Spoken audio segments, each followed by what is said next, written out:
ओ भाई, सीओडी का मतलब कैश ऑन डिलीवरी होता है, कैंसिल ऑन डिलीवरी नहीं। यार कैश ऑन डिलीवरी ना इंडिया में इतना ज़्यादा यूज़ क्यों किया जाता है मुझे समझ नहीं आता। इसमें इतने नुकसान हैं सेलर्स एंड बायर्स दोनों को। अब मैं आपको बताता हूँ दोनों केसेस में। लेट्स सपोज आपने कैश ऑन डिलीवरी में अगर कहीं कोई परचेज करी है ना, तो वो परचेज इतनी अनसिक्योर्ड है क्योंकि आप कोरियर एजेंट को कैश में या फिर यूपीआई के थ्रू पेमेंट करते हैं, तो ये पेमेंट ना इनडायरेक्ट होगी।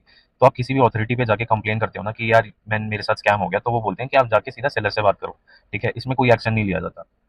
दूसरी चीज़ हो गई कि इसमें फ़ायदा क्या है, इसमें नुकसान नहीं है। आपको 100 रुपीज़ एक्स्ट्रा सीओडी के पे करने पड़ते हैं।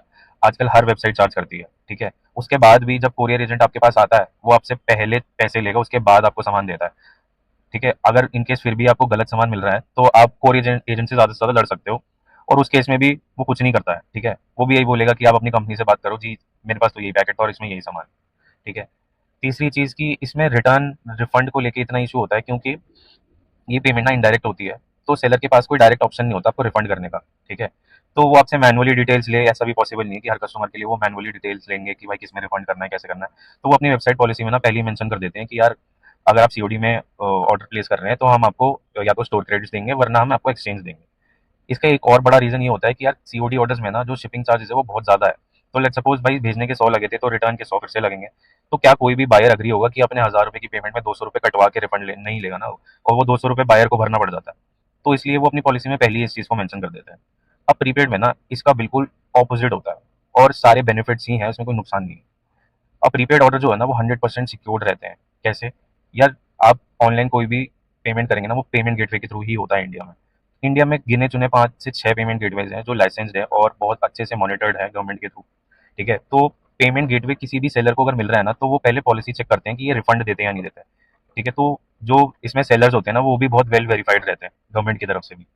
तो आप कोई भी ट्रांजेक्शन करेंगे और आपके साथ कोई स्कैम होता है, तो आपके पास बहुत सारे ऑप्शन होता है कि आप रिफंड ले सकते हो। पहला तो आपके अपने पेमेंट गेटवे के थ्रू ही होता है, अपने पेमेंट ऐप के थ्रू ही होता है। अब अपने पेमेंट ऐप में डाल दीजिए कि भाई मेरे साथ स्कैम हो गया, ये मेरे को सर्विस और या प्रोडक्ट नहीं मिला है। तो जो आपका पेमेंट ऐप है ना, वो हमारी पेमेंट गेटवे पे चार्जबैक रिक्वेस्ट डालता है।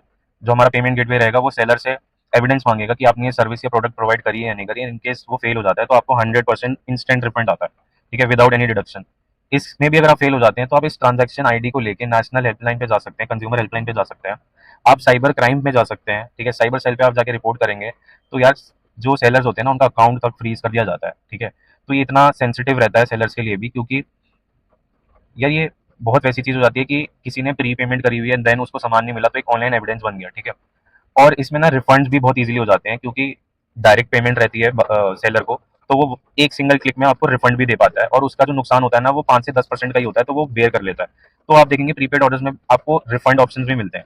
तो कैश ऑन डिलीवरी में फ़ायदा एक्चुअली होता क्या है, मेरे को तो समझ नहीं आता। प्लीज़ कमेंट सेक्शन में आप बताओ कि आप कौन सा पेमेंट मेथड यूज़ करते हो ऑनलाइन शॉपिंग करते वक़्त और क्यों?